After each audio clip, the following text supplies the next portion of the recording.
So in the beginning of this video, I'm going to show you, it starts off with me talking about how it shows my actual complexion, which it's not anymore, and how rare that is.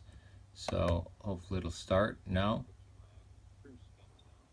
My true skin tone.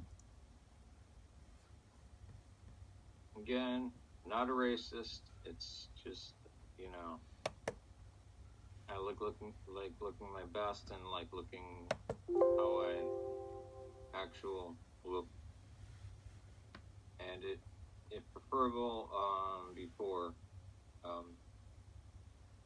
certain traumatic events. But I want to help a friend out, Jeremiah Baruch. It's funny that he has those two names because Baruch was Jeremiah's scribe. Now if I can get his video to work, because I already watched it once. Come on, man, why is this being so slow?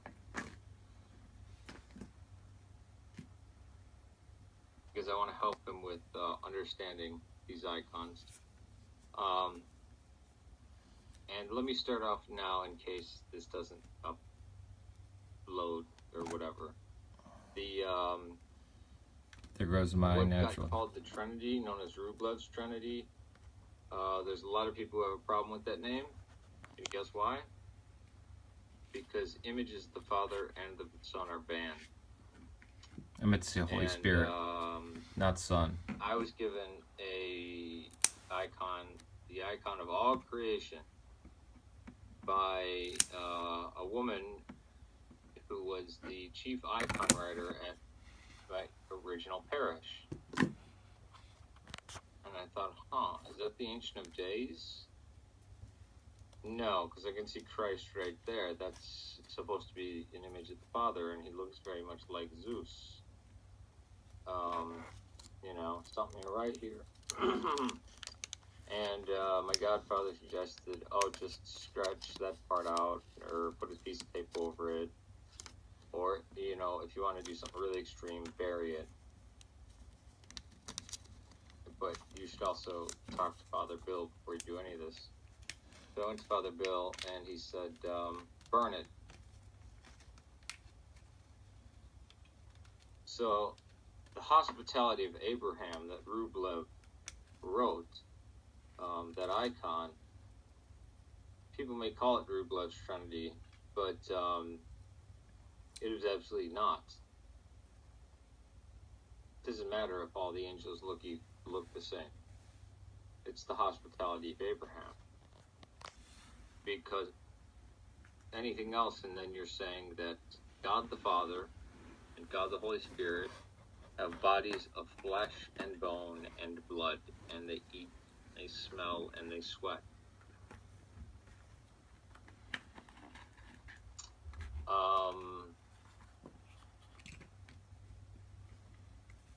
You had an icon of the Holy Protection. I forgot what you had called it. It's Theotokos, the Virgin Mary, holding what looks like a sheet.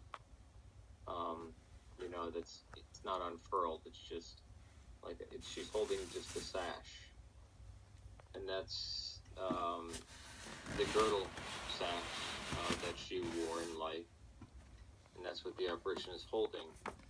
And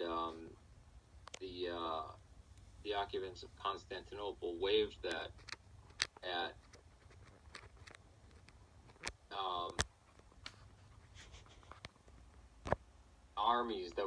Turkic armies that were surrounding them and sure to win the siege.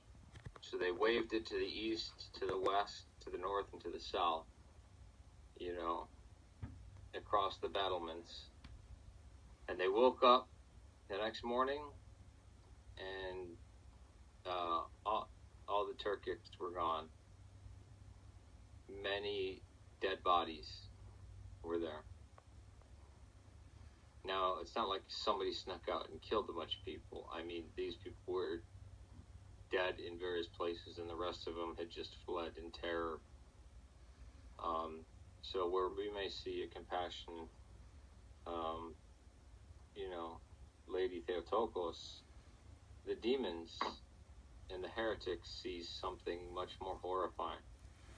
Just like the angels of God are, especially the seraphim and the cherubim, are terrifying beings capable of immense destruction. And they will kill you if you have not already been purified. Remember, there was an angel who took on form and was raising a blade, raising a sword to kill Moses because he had not circumcised his son. And Zipporah had to quickly circumcise her own son.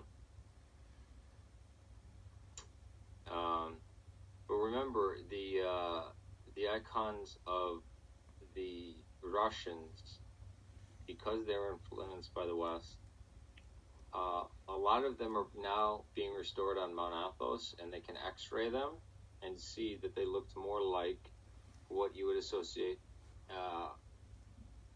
Antiochian or Greek or Cypriot style of iconography.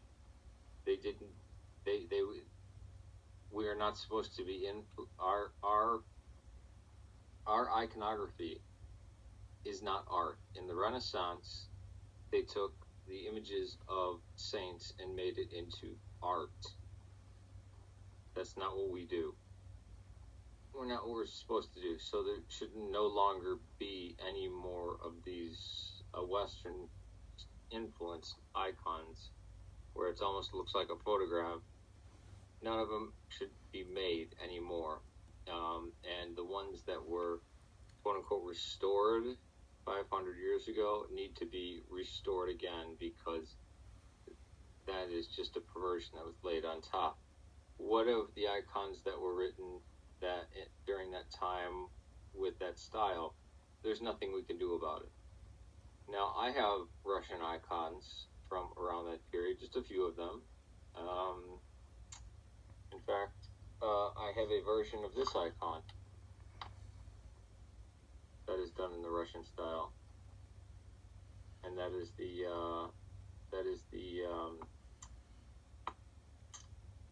what is it called? The presentation of Theotokos into the temple.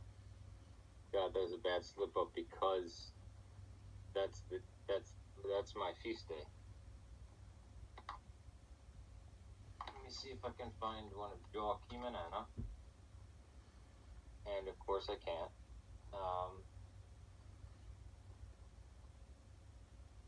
But also, this is something very important. So this is, you see Christ, right? Why is it black behind him? Only a slight touch of blue and then white, because that's the uncreated light behind him. The uncreated light cannot be depicted, therefore it's black. It's always depicted as black, whether it's in the Holy Transfiguration, which is probably where this image came from, or somewhere else. Beautiful book that you had. Feel free to ask me questions anytime. I encourage people to check out your channel. I was going to go through image by image, but it doesn't look like my computer is allowing me to at the moment. And I may even have to record this video, make a copy of this video while holding up my phone and go, okay, done. So that's how screwy my laptop is right now. Peace to you. May God save Serbia, Syria, and Ireland, and please pray for the Syrian people, especially the Syriacs, the Syriac Antiochian, Syrian Church of the East, the Maronite, and the Melkite.